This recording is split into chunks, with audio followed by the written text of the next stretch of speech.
So I'm delighted to present our next case study. Is Nathan Hurst from Hewlett-Packard, who's going to be presenting what they've been doing in the area of access to education. Nate, welcome. Thank you. All right. Well, first of all, I want to say how great it is to be here talking about what works and talking about positive outcomes in this world that we live in where there's so much negativity going around. So I'm thrilled to be here. I'm sure many of you are, and I look forward to speaking with many of you in the coming remainder of the conference. All right, so let me start in 2008 in the Republic of Ecuador. They have a brand new constitution. And in that constitution, the government pledges to do a couple things. One, they want to eradicate poverty. The other is they want to improve productivity in the country. And remember, in 2008, this is about the time that there's this global crisis, right? The economy is tanking, and this new government is trying some new things, some things that were, at the time, a bit controversial. And one of the things that they immediately think is that we need to invest heavily in education if we're going to accomplish either of these two goals. So what they did is, if you look at this period of time from 2006 to 2012, they doubled their investment in public education. The Constitution also said that everyone everywhere has the right to a free higher education. So they sort of set that goalpost out there to say, hey, if we can get children learning and we have something for them to achieve, we're going to provide a free education to them if they can get to that spot in higher education. Now, they didn't know if they'd be successful or not, but they thought that that was the wave of the future, to really think about how we invest in education. During that same period of time, 2006 to 2012, not only did they double their investment, but they doubled the enrollment from the poorest areas of the country. And that's important, again, because one of their goals was to eradicate poverty. So fast forward a little bit, it's 2014. They've had some tremendous progress. They realize that the world keeps changing faster and faster. They hear about technology, what technology can do to enable education. Their teachers are starting to demand more and more technology. And one of the things, I know there's other tech companies here in the room, that we hear all the time, you'll have a lot of politicians that'll run for office. And one of the things they'll say is, I want to get a laptop or a mobile device in every children's hand. Right? Well, that's great if you're a tech company selling those. I mean, of course, it's music to our ears. But that's not enough for a company like HP, because we care about the outcomes that technology is having, and the outcomes for those teachers, those parents, those students working together. And so what we did in 2014 is we went down at the request of the Republic of Ecuador and their government, and we created a new program, which we call NETA. And what NETA is it's a national education assessment tool. So instead of just shipping a bunch of devices and expecting the teachers, the parents, the educators to know what to do with them, we do an assessment to see whether or not that school district, that country, is ready to accept this technology. And we have a step-by-step process that we go through, surveying the whole realm of educators, including in the home. And one of the things that we've learned is that you really need to have a process in place to teach them how to use this technology first.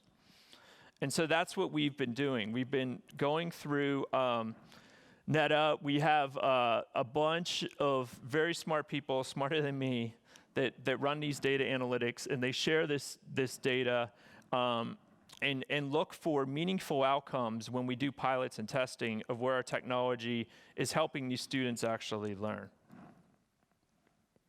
So now we've surveyed over 100,000. You see some of the countries and territories in which we've done this. And I think more and more governments are realizing that you can't manage what you don't measure. And that's a saying that we've had at HP for quite some time. And so we've seen in these countries who've invested in technology that the outcomes in learning are rapidly increasing and changing. And we're actually learning from those classrooms as well. We're taking that knowledge and those learnings and getting it to our R&D professionals and creating brand new products. It's creating this shared value sort of approach where not only are we growing in these markets and helping these economies to grow through investments in education, but we're growing as a business. We're growing market share in education. We're also finding new ways and new ideas for our technology as we try to keep up with the demands of these emerging markets. So one thing that we're now proud to say since 2014 is that every teacher in Ecuador is now empowered to teach with technology. So we sat down with this assessment.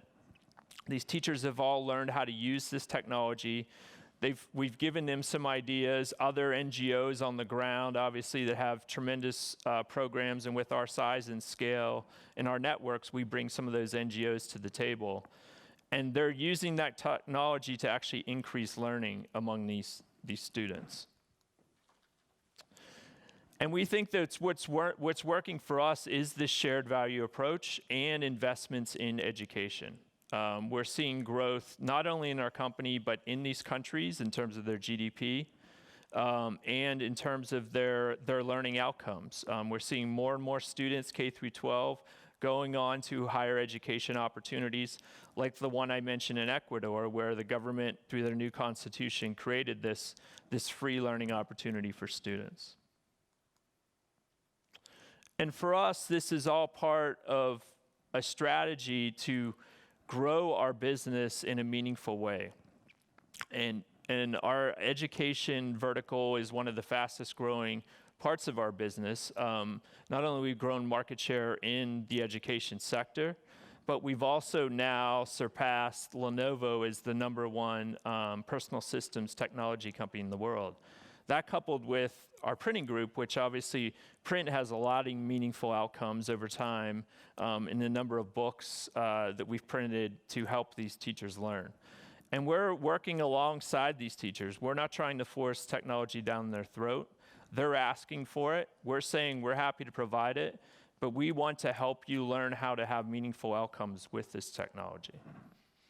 One of the other things we're doing is we're taking all this data analysis and what we're learning, and we're working with teachers to kind of reinvent the classroom. What do the classrooms of the future look like? And how can they be designed to have the most meaningful outcomes for students? We found over time that everyone learns differently, and they often learn on their own time now. And the other thing that we found is that students sometimes have access to technology in other places that isn't the same as in the classroom. And so it's important to figure out for teachers, what learning is taking place and what is seen as fun for these kids.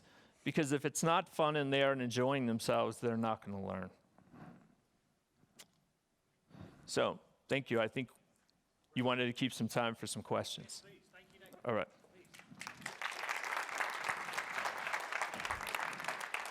That's great. Thank you. I have 2 questions. Both of them are unfair. So I'm giving you 2. So you can choose which one you want to answer. My first unfair question is, one of the things we're really struggling with is getting data on educational attainment globally. There's measures in some of the OECD countries, the PISA scores, but a data set on global educational attainment is something we really need. I'd love to get your thoughts from a technology company. What role can technology play in helping to solve that metrics problem and measurement? So that's one, but I'll give you the other one as well, which is equally unfair. I loved your slide about the creating shared value and the integration into HP. I just wanted, from your perspective, it just seems so clear that those long-term win-wins, there's huge opportunities there. What are the challenges in getting that integrated further into businesses and business choices? Yeah, 2 sure. unfair questions. You can feel free to pick one. I'll take the second one. I think one of the biggest challenges in our space is that technology is rapidly changing, right? So there's those demands on the business to keep up with your competitors, what your customers want. At the same time, in the investment community, we are dictated by the sort of quarter to quarter, right? You're measured, that's how your C-suite is measured, the success of the company. And we all know that some of this work is hard, right? You have to try things, not everything works. I mean, on here today, I'm talking about what works, but I could have given you 10 examples of things we tried that didn't have, the same good outcomes. No. And I think that these investments in education, they take time, right? If you're investing K through 12, sometimes that's 12 years of someone's life before you fully see whether or not that investment of that one individual, made a difference, right? Did they go on to take advantage of the free education in Ecuador? But on the business side, it's quarter to quarter that you're measured. Yeah. And so you don't have that luxury of those 12 years, right, as to whether or not you're going to be successful. Now, I think in the tech space, where HP lost its way for a little while was they were not investing in R&D as much as they, probably should have. And now when you see us winning again, what happened is you had our leaders come together and say, look, HP was around for 75 years. The way they did that is they kept reinventing themselves, and we kept looking 10 years out on the horizon, 20 years, figuring out what the world needed, how to invest in those communities on the way there, and invest in the R&D, the technology. And now that we've done that, we're back to where we need to be. It's a great example, and I think also puts a marker down on a really critical issue. I mean, I'm an optimist about the world, because I think if we just stop doing stupid things, we can make a huge amount of progress. And some of the most stupid stuff that we do in the world is when we focus on the short term. I mean, there's so many incentives in our world of making short-term choices that we know are terrible choices in the long term. And I think what you've done, I think, is capture there, really importantly, the way that businesses are under incentives from investors towards short-term and away from the long-term. And I think that's a good flag to the panel we've got tomorrow, looking at investment and how do we get the investment community to be looking for the long-term that then enables businesses to think for the long-term better. So thank you for that. Yeah, thank you. I would add just one more thought on this because of the climate panel, and I'm passionate about that space, is one of the things we've seen now from longer-term investors, so like pension funds as an example, is they're looking for companies that are becoming more and more climate resilient and taking a stance on it because they feel that that is absolutely the way to do business and good business in the future. And those companies can withstand these changes. We believe in the science. There's many companies that do, right? And so in one case, an investment pension fund doubled its investment. I mean, this is millions and millions of dollars last year. Now, all of a sudden, our CFO and others are saying, okay, maybe some of these investments over the long term, can show, the invest community that they're willing to make a bet on a company that is looking way out into the future and not just a short-term investment. It's a great example. Thank you so much. Thank you.